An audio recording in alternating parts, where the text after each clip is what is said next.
Hello students, how are you all? I just hope that you all are fit and safe at your places. Now students, let me tell you the syllabus for half-yearly examination.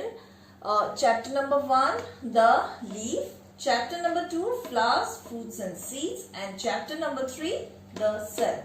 So you have to prepare these 3 chapters for your half-yearly examination. Okay.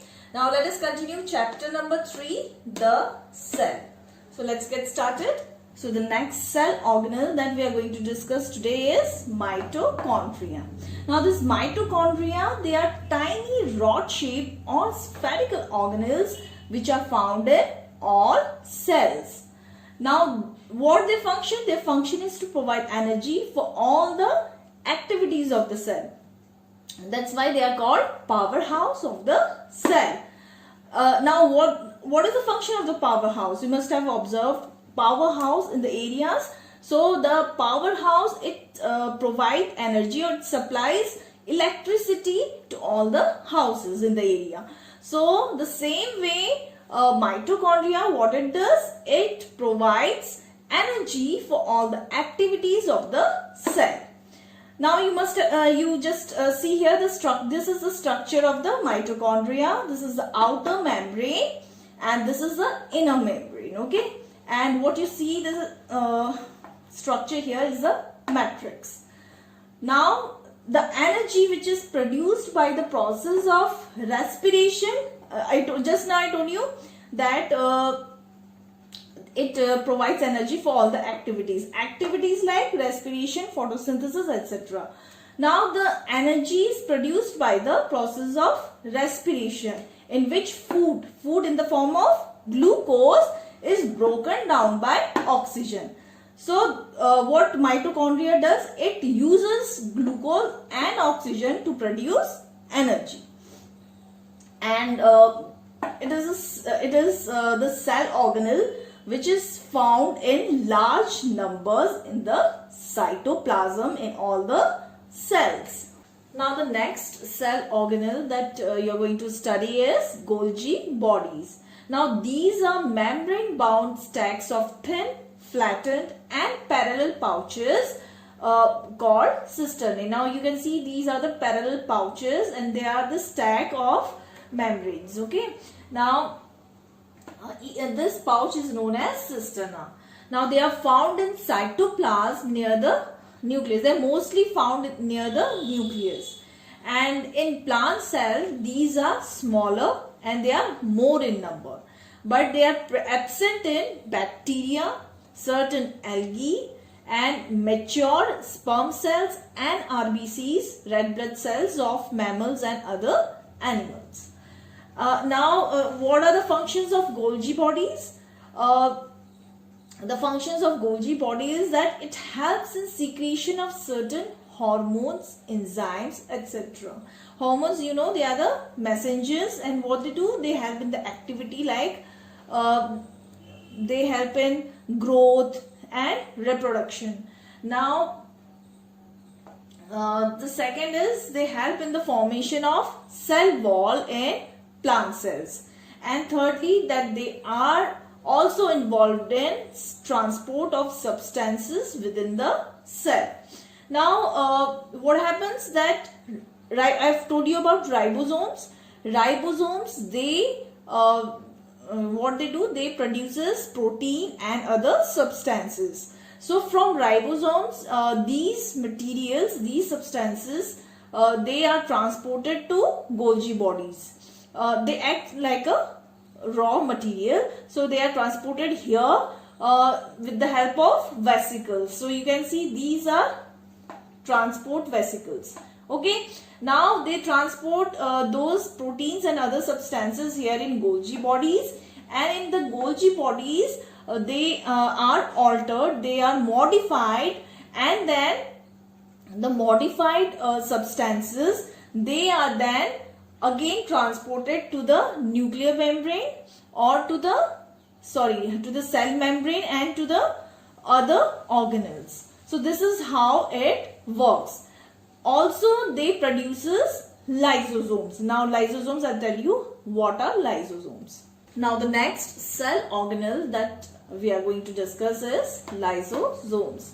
Now these lysosomes, they are simple, tiny, spherical, bag-like structures with digestive enzymes inside it. Okay.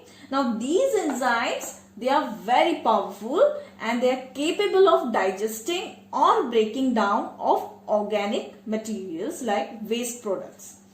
Now what are the functions of the lysosomes? Now lysosomes, they act like a garbage disposal system of the cell. How? In our body, you know, there are many billions and billions of chemical reactions. It takes place inside the cell. And these reactions, they produces many useful products, but at the same time they produces waste product also. But if these products, waste products, if it remains there inside the cell, then what they are going to do? They are going to harm the cell. So that's why there is a system to dispose of or to remove these waste products. So lysosome, it actually acts like a garbage disposal system of the cell, because what it does, it breaks down the waste products. Now the other functions are that it destroys any foreign material which enter the cell like bacteria and virus. Now it digests non-working or damaged cells. That is why they are also known as suicide bags of a cell. Why? Because during the breakdown of cell structure, what happens when the cell gets damaged, then lysosomes, what they do? They may burst and enzymes, they eat up their own cells. So therefore they are known as suicide bags of a cell. Now the next cell organelle that we are discussing is centrosome. Now centro means central and zome means body. So it is an oval or rounded non-membranous organelle, and it consists of two minute granules called centrioles. Like you can see, these are centrioles. This is a single centriole. These are two centrioles which are at right angle to each other, and it is found in animal cells only. They are not found in plant cells, and they help in cell division in animal cells. And one more thing, it holds the other organelles in the cell in their proper places. Then next comes plastids. Plastids, these are the organelles that contains the pigments, the colored pigments, and they are present in the cytoplasm of plant cells only. Okay, plastids, they are present in plant cells only. They are not present in animal cells. So there are three types of plastids. What are they? Chloroplast, chromoplast and leucoplast.